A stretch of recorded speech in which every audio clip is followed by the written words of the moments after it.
prose was poetic, the content was violent, and I really enjoyed it. What does that say about me?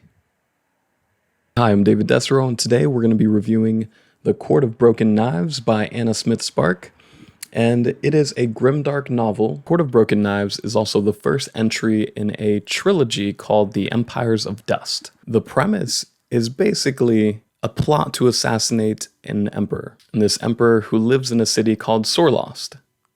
I hope I'm saying that right. I'm probably going to butcher quite a few names and maybe a few cities, so my bad. I'm just going to say it ahead of time. I'm sorry, I'm trying. I'll do my best. You basically have 4 points of view that you jump back and forth between, 2 of which are where you follow Merith, a young man who has joined this group of mercenaries to go hunt and kill or assassinate this emperor. The other is Tobias. He's sort of middle management for the mercenaries. He's not the guy at the top. He's, just right below them. But he's above Merith and the others. And so at first you're starting with their journey crossing this massive desert to get to this city, Sorlost. The other perspective you get is Orhan. He is a lord. He's got a little bit of money and a little bit of power, but of course he wants more. His point of view is really just politicking and scheming and plotting. It feels, sort of like Game of Thrones with all the moves he's trying to make. And then you have Thalia, who is the high priestess of Sorlost, and she's supposed to be the holiest woman in all the land. And what she has to do, I want to say nightly, it's not nightly. Every few days, she has to sacrifice somebody, whether it's an adult or a child, and she has to sacrifice them so that the dead keep dying, or at least that's what the people of Sorlost believe. She's basically a prisoner. She has this high title. You'd think there's power that comes with that, but she's basically a prisoner who could never leave the temple. So you start off with these 4 stories, and eventually they all do intertwine, and it all comes together. But initially, and this story in particular, man, it goes through phases. If we divide the story into 4 quarters, the first 2 quarters are one kind of story. The third quarter is another kind, and the fourth quarter is another kind. So it progresses and transforms and becomes something entirely different. But initially, what the story is about is the plot to assassinate the emperor and how these 4 people deal with that going on. Merith, he has a really dark secret, and that becomes a very interesting point to this book, is his dark secret. I obviously can't tell you because I'm not talking about spoilers in this video, but it's really interesting, I swear. Because this is a grimdark novel, it's a very violent one, I feel like I have to give a fair warning. If you're one of those people that have a problem with, or just won't read a book if they do certain things, like if they kill animals or if they harm children or anything like that, I won't read it, then this book is not for you. Because animals definitely get killed, children get killed, an infant gets murdered. So maybe that's a spoiler, but I feel like I have to throw that out there just so you know, just so you don't read it and be like, what am I reading? Why would you recommend it? Hey, I warned you. I told you about it. I think a lot of grimdark fans will see the violent stuff and be just fine with it because it's part of the genre, it's expected. But and the way it's handled, sometimes it's more showing than telling. Sometimes it's more telling than showing. Sometimes there'll be an extremely, terrible thing that happens, but it's just like, and then that happened, and then this, and then it goes back into, the story.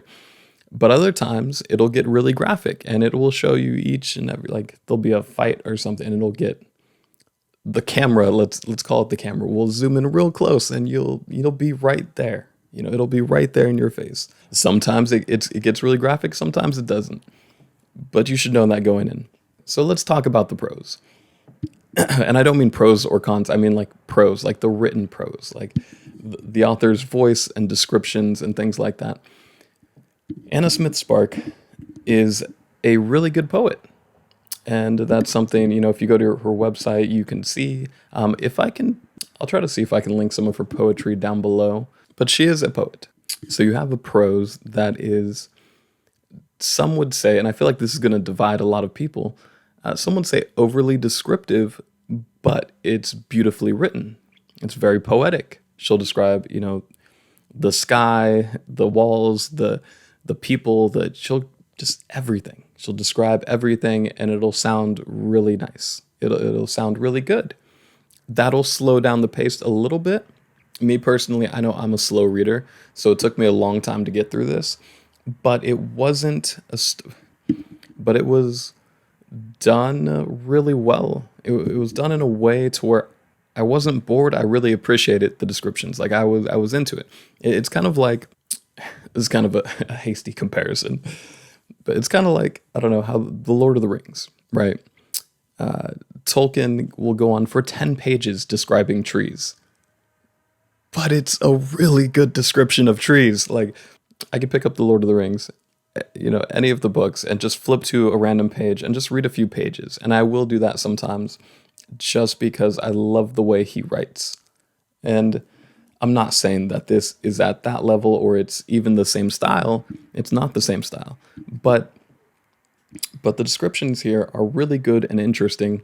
So for me, it didn't bother me. I could see how some people would be like, oh man, and she's still describing this and that and this. Oh man, get to the point. For me, it worked. Now the characters. Here's where I would normally say, are the protagonists easy to root for? I'll talk about that, but I will also just talk about the characters in general. Let's go down the list. Merith is the most interesting character in the entire story. Hands down, he just is. Is he easy to root for? No, not really. Sometimes he is. Sometimes you're like, yes, do whatever you need to do to succeed. He's on the right path. Maybe. No, you never say that.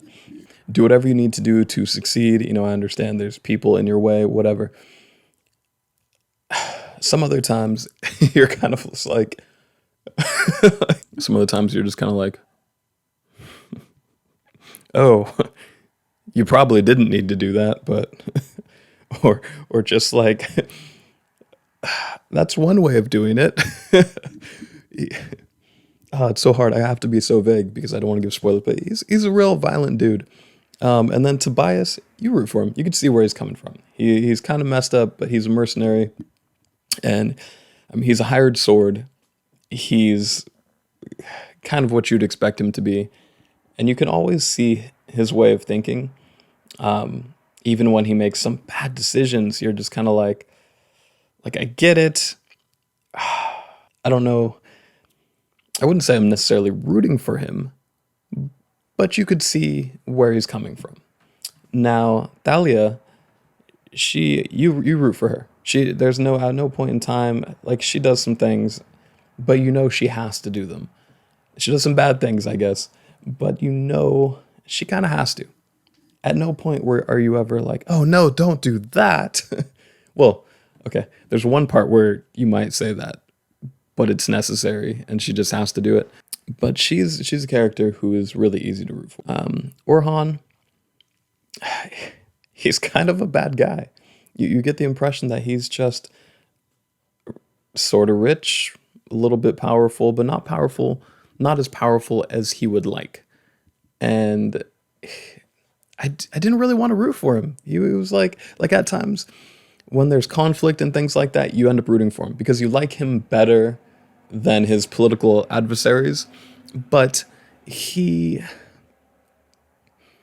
kind of a bad guy. Now, one of the four characters, I don't want to say which one because I guess it would be a spoiler, but one of the four characters becomes a very Jorg Ankrath kind of character.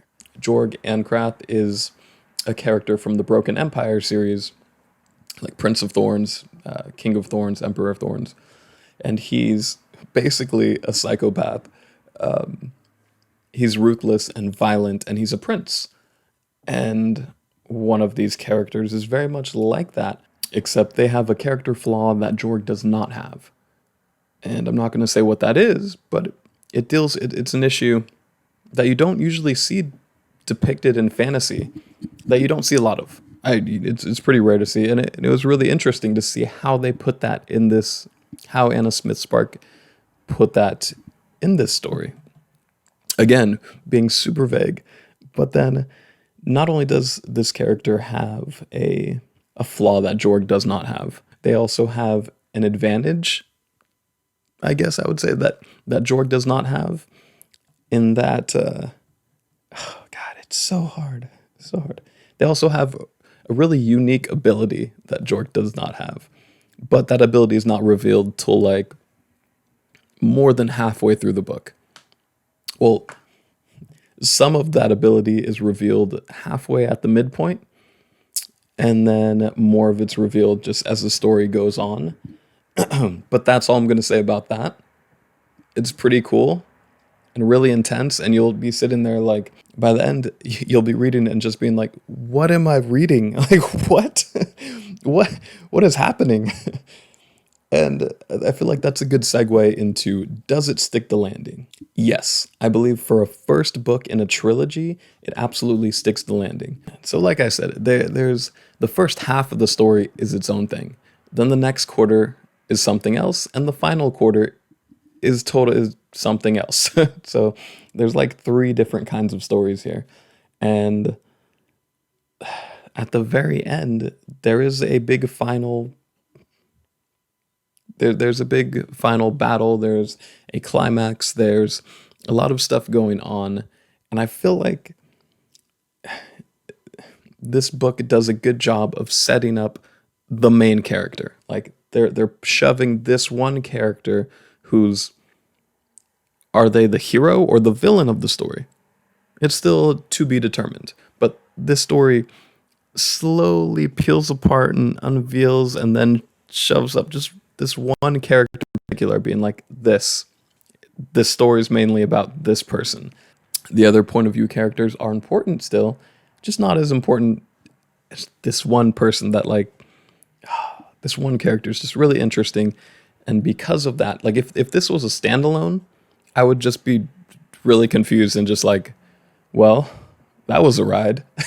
Like it wouldn't work as well. But because it's the first in a trilogy, I think it's excellent. It totally does what I think a first book should do. Are the antagonists easy to root against? There's not a central villain, like from start to finish, because the story progresses and morphs and changes. There's sort of like, they hinted at, like, I feel like I know who the villain's going to be for the trilogy, but that person barely makes an appearance at the end of the novel.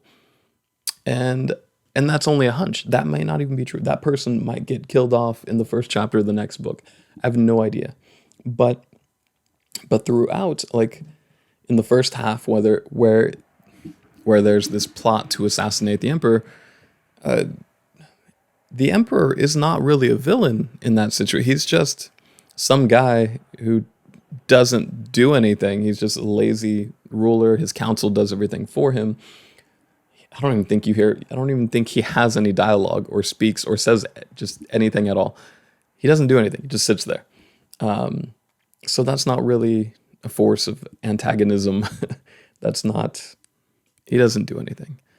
But the conflict, there's plenty of conflict throughout the entire novel.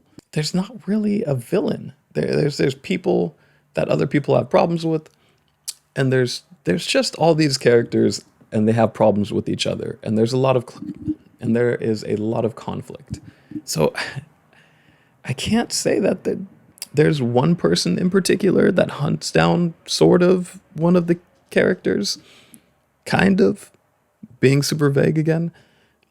And she's easy to root against, but at the same time, you completely see where she's coming from, which is great, because I'm not a fan of the villains who are just bad, just to be bad, just to be like, and they're twirling their mustache like, I'm gonna do this because I'm the bad one. But yeah, so that's question mark. Okay, since this is a Grimdark fantasy, the world building is an important aspect, and Anna Smith Spark does a great job initially just building up a desert and this city for you to kind of understand and know one city's culture and religion and how this world kind of works. And they hint at the other cities and things like that. And then halfway through the novel, you start seeing other places. And so you get a feel of like the different kinds of people and different kind of cultures that this world features, and how this world is so vast and each culture is so different. This is something Anna Smith Spark does really well. And they have a cool map. I don't know if you could see this. I'm pointing at it now. I'll probably have to put this up on the screen so you can see it, because I don't think you're going to be able to see that. But it's really cool. I think most people who are into fantasy are going to be into cool maps. That's just a thing. And there absolutely is magic in this world. There are mages. Mages are a thing that they're not super common, but like the richest, most powerful people tend to have a mage with them. But there's absolutely magic and dragons. There's dragons in this story. I feel like a fantasy novel is just not fantasy unless... No, that's not right. I'm not going to say that. But any story is better with dragons. I don't care. I don't care. You can have... Imagine Twilight, but with dragons. Imagine The Notebook, but with dragons. Imagine the Titanic, but with dragons. Imagine... Okay, I'll stop. But there are many fantastical elements, such as dragons and mages, and I was satisfied with the level of world building, especially for a first novel. So as far as a rating goes, I'd have to give this 5 out of 5 stars. Now, and I think that's mostly because of one character in particular. This character is so interesting. The one that I want to say is sort of like Jorg. They lean in that direction, and it's not fair to just paint like any bad, messed up character and be like, oh, that's a Jorg character. Like, it's just not a fair comparison. But the one that is similar, that character is so interesting and is so flawed, just so terribly flawed, that I feel like you can drop that character in any story, in the most boring story, and it will become a really interesting one. I think when you have a really well-developed, just fully fleshed out character like that, I mean, that can make... You could put that character in a room with nothing but like a chair and like a water cooler and throw anybody else in there with them, and you're like, okay, there's going to be conflict and something's going to happen. For that character in particular, it made me want to almost skip through the other points of view and get back to that one because it was so interesting. So yeah, I highly recommend. If you're into Grimdark, I feel like you'd love this. This is my first time reading Anna Smith Spark, and I'm a fan. I could see a lot of people calling her the Queen of Grimdark, and I get it. It makes a lot of sense. But have you read it? Let me know what your thoughts are down below. If you're interested in The Court of Broken Knives, I'll put a link down below if you want to pick it up, which I highly recommend you do. So yeah, if you want to see more grimdark, fantasy, horror-related content, feel free to like and subscribe, but also hit the notification bell, because if you just hit subscribe, you'll probably never see me again. I'll get buried into all the other YouTube videos, so you should do that. Until next time, later.